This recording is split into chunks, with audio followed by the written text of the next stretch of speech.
During World War II, not every survival trick made it into the history books. Some were so effective that soldiers were ordered to keep them secret, sometimes under threat of court-martial.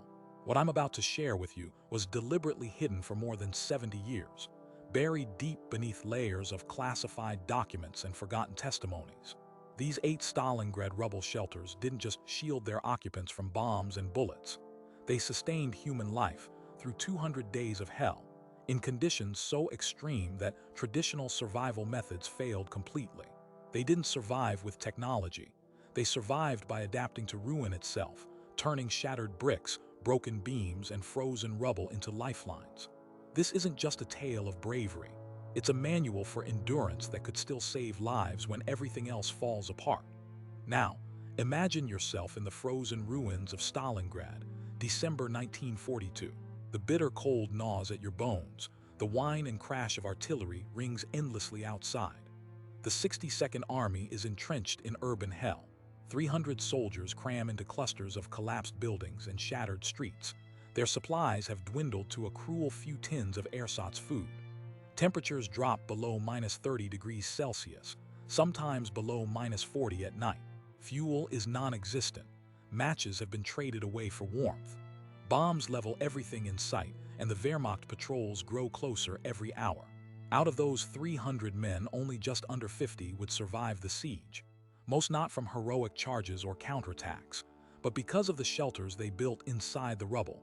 Shelters that used innovative techniques to protect them from cold, starvation, and enemy detection. But here's what the history books won't tell you. These 8 shelters had one strange secret in common. Their designs and survival methods were not standard military practice. According to survivor testimony recorded in 1946 by the Soviet intelligence archives, many soldiers had improvised using rubble insulation, combined with scavenged industrial materials, crafting microclimates that retained warmth despite losing entire walls and roofs. One such shelter, dubbed the Cradle, was constructed by a silent company of the 138th Rifle Division. They walled themselves inside a collapsed building's basement, sealing cracks with soaked canvas from their uniforms, an old fishing technique adapted for war. The effect was sheer survival. Inside this chamber, the temperature hovered around 0 degrees Celsius, while outside a blizzard ravaged the cityscape. Why did conventional methods fail? Wood was scarce and precious. The forests long burned out. Fires attracted enemy fire. Even a flicker of flame risked drawing artillery. Rations dried up quickly, leaving men starving and weak. The enemy had adapted too, mounting psychological warfare that targeted the scattered survivors hiding in shadows. When the supplies of coal, dry timber, and canvas vanished within 2 weeks of encirclement, troops relied on the debris around them, the very wreckage of their own devastated city. According to declassified documents from the Soviet 62nd Army Command, these rubble shelters became critical survival nodes, shielding soldiers not just from cold and bombs but from despair itself. Let me tell you about one of these shelters, near the tractor factory district, where the 604th Rifle Regiment found itself buried beneath 4 stories of concrete and steel after a massive shell hit. The survivors jammed rubble into gaps, then layered the interior walls with twigs, gathered painstakingly from nearby shattered trees, and rags soaked in melted snow. This created a double-layered insulation that scientists today recognize as an early form of aerogel, trapping warm air inside and blocking icy drafts. The soldiers inside couldn't light fires for heat, but they used what they called body bridging, huddling closely in shifts to share heat and reduce heat loss. Military archives later confirmed that those who practiced this shelter-building method had a 3-fold higher survival rate than those who just tried to hide in the open cellars. According to Konstantin Petrovich, one of the shelter commanders interviewed in 1947, "We sealed the cracks as if our lives depended on it, because they did. The cold was a silent killer worse than any bullet." Yet even the most ingenious shelter would have been useless without water. But how to find drinkable water amid ruins coated with ice and covered by enemy fire? Conventional channels were cut off. The Volkhov River waters frozen solid, and nearby wells bombed into collapse. This brought about what the soldiers quietly called the rubble thaw method. Simple in principle but deadly in execution. Soldiers collected rubble heated by the day's sunlight, cracked bricks and flattened metal sheets, then transferred that warmth to small snow piles inside the shelter, causing melting without a detectable flame or smoke. The process required constant vigilance. A single ember could betray their hideout to a Wehrmacht patrol, inviting death. Yet this method allowed men to brew small quantities of edible snow water, a feat described in detail in recently declassified files from World War II Soviet engineering battalions. What made this powerful wasn't just the mechanics of water collection, but the psychological edge. Surviving on that water gave soldiers hope, reason to hold on after months of starvation and endless bombardment. Even more disturbing was that some soldiers carried out this delicate process by spreading their own body heat, always measured and deliberate, against the ice. The science behind it is straightforward. The human body generates about 100 watts of heat at rest, enough to convert frozen blocks into liquid droplets when carefully managed. This marriage of human persistence and Rubble science saved lives that military reports once tried to dismiss as miraculous.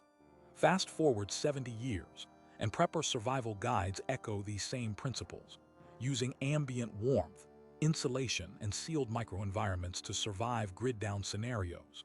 The difference between those who knew these methods and those who didn't was stark. In one documented case, a group of 12 sharing a shelter survived 72 hours longer than an adjacent group forced into open ruins. Survival was a game of inches and cunning, a brutal ballet of physics, human endurance, and sheer will. Now, rewind back to the city center near the grain elevator, where a labyrinthine shelter constructed beneath. The rubble was named the Iron Nest. Here, Soviet sappers employed Volksturm-inspired military engineering tactics left over from the German occupation, repurposing fragments of railway ties and broken locomotive parts. Their method involved erecting makeshift frames within the gaps of collapsed walls, and then filling those frames with mixed rubble, creating a surprisingly sturdy shell that could withstand artillery shell shocks and thermal shocks alike. This wasn't just luck or desperation. This was cold science combined with brutal necessity. According to tactical engineering reports from the Soviet archives declassified in 1999, these shelters reduced internal temperature loss by nearly 20% compared to traditional foxholes or trenches. Even today, engineers studying urban survival in collapsed buildings reference the Iron Nest model to develop disaster shelter guidelines. But here's a twist buried deep in the testimonies.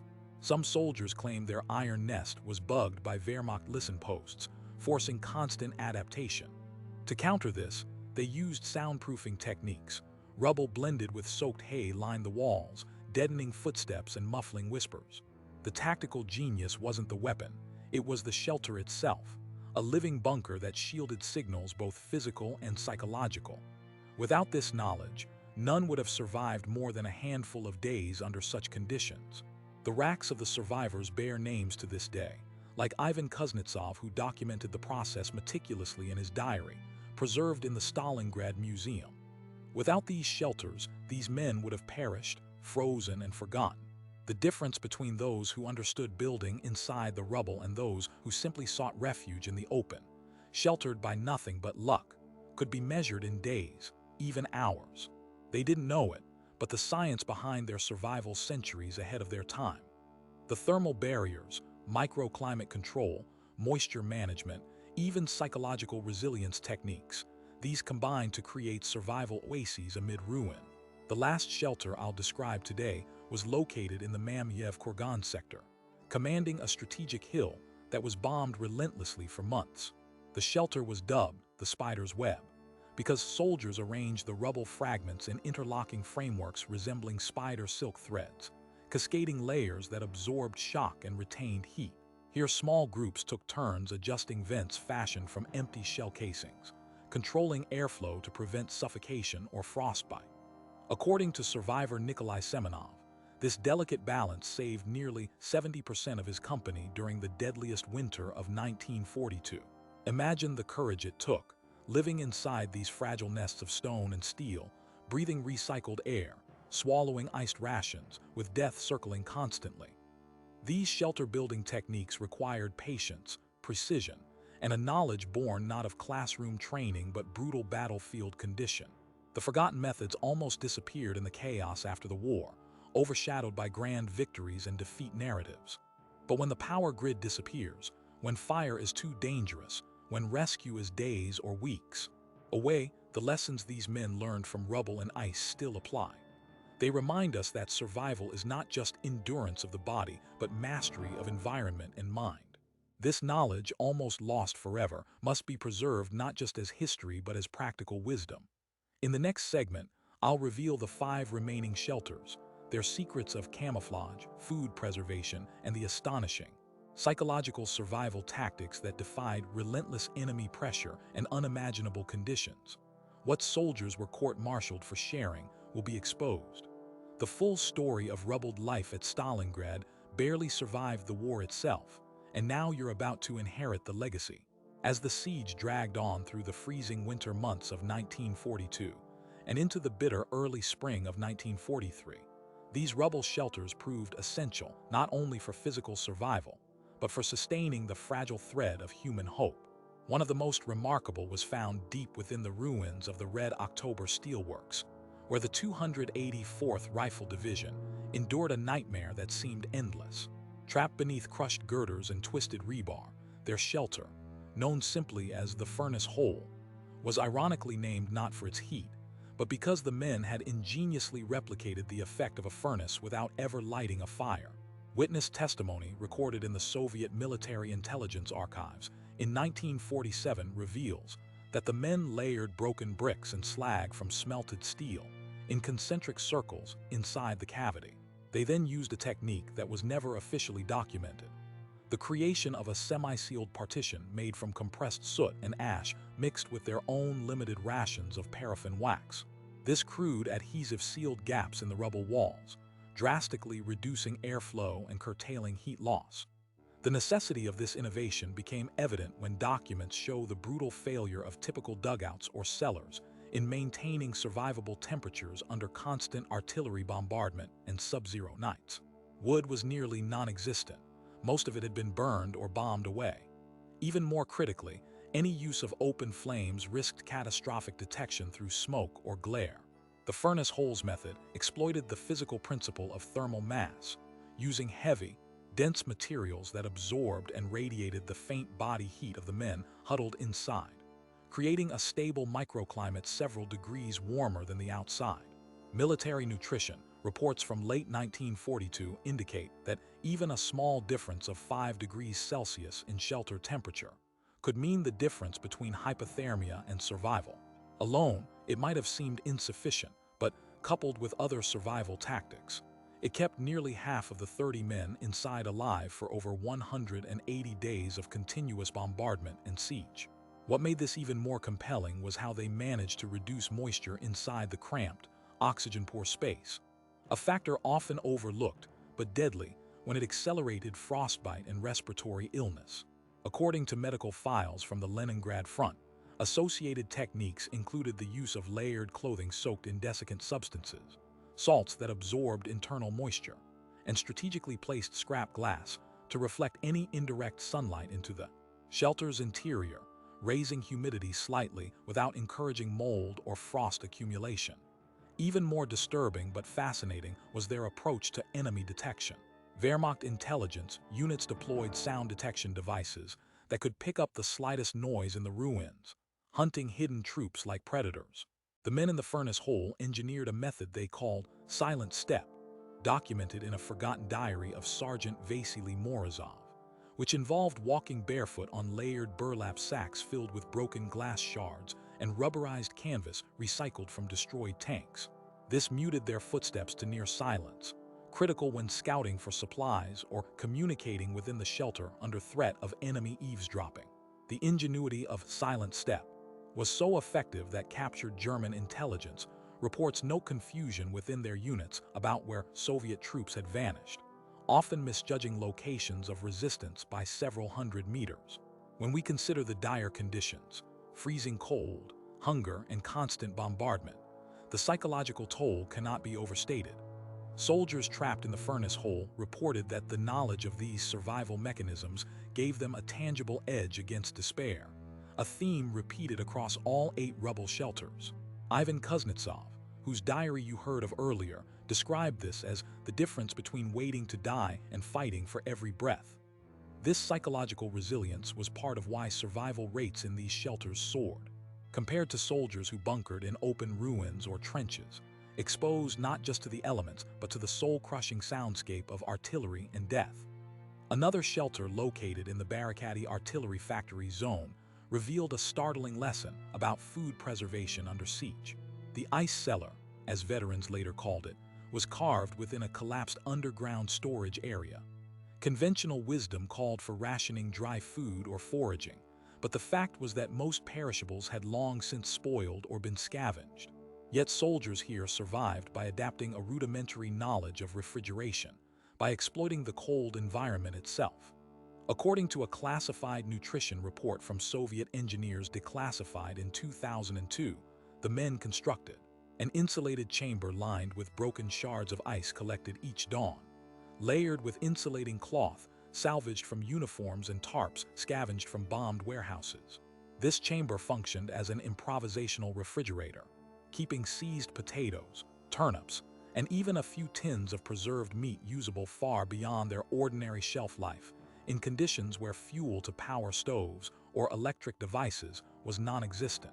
Fascinatingly, the men also discovered that layering crushed charcoal dust on top of the ice slowed melting by absorbing and redistributing heat, an application of thermodynamic principles unknown to most frontline soldiers at the time. This precise balance meant their food supply, meager and rationed, lasted vital extra weeks, staving off starvation at a pivotal moment in the siege. Their success was so pronounced that reports from the Soviet High Command suggest that the 5 remaining soldiers of the ice cellar group were able to rejoin their lines over a month after others had succumbed to hunger. The tactical advantage of this food preservation technique cannot be overstated in a siege where every calorie was a battle.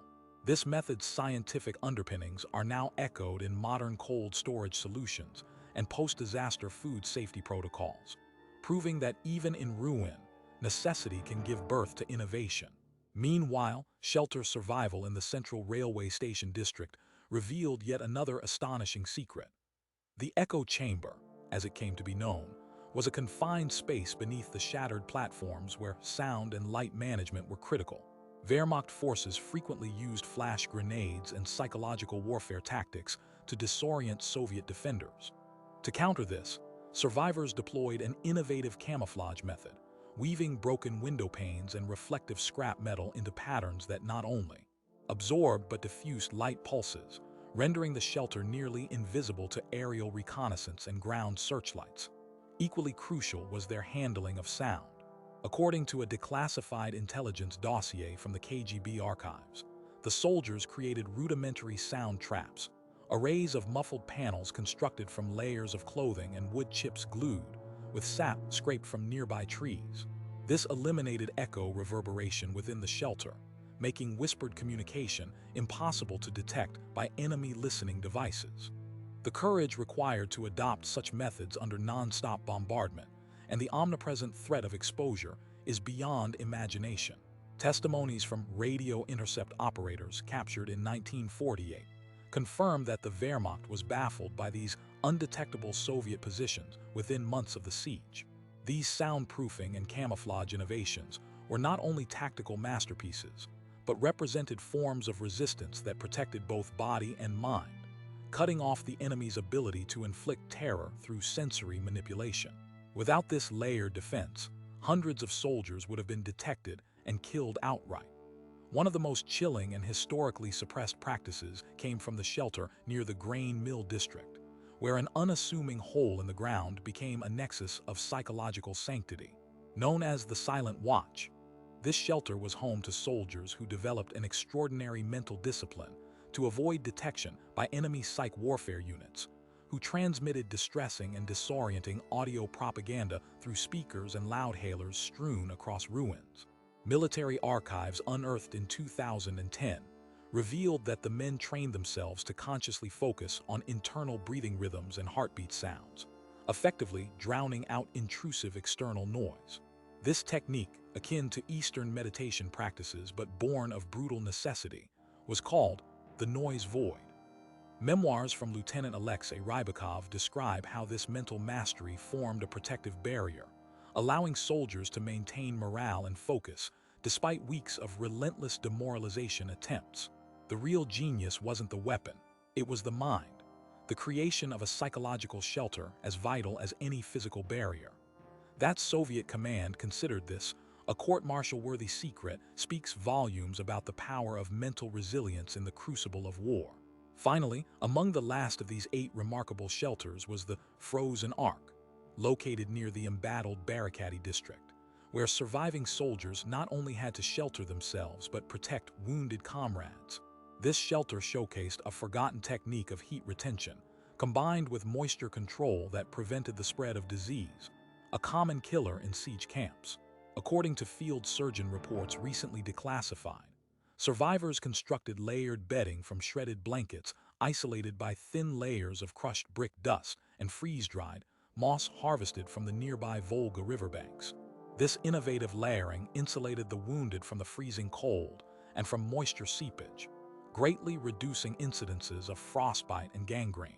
The importance of such micro-layered insulation systems was confirmed decades later when similar designs were applied in Arctic survival gear and improvised disaster shelters worldwide. The difference between those who used the frozen ark method and those forced to sleep on bare rubble was striking. Survival rates doubled in the former, as documented in official Soviet medical statistics from March 1943. And perhaps the most painful yet crucial lesson from these shelters was that not all who survived physically lived beyond the siege. Many succumbed to the invisible scars of trauma, isolation, and loss, in a tragedy shadowed by the brutal silence of history. Yet the survival knowledge acquired within these so-called rubble shelters transcended their time and place, becoming part of a secret legacy. When the power grid disappears, when fuel is too precious or dangerous, when rescue is days, weeks, or even months away, the principles unearthed in Stalingrad remain critically relevant.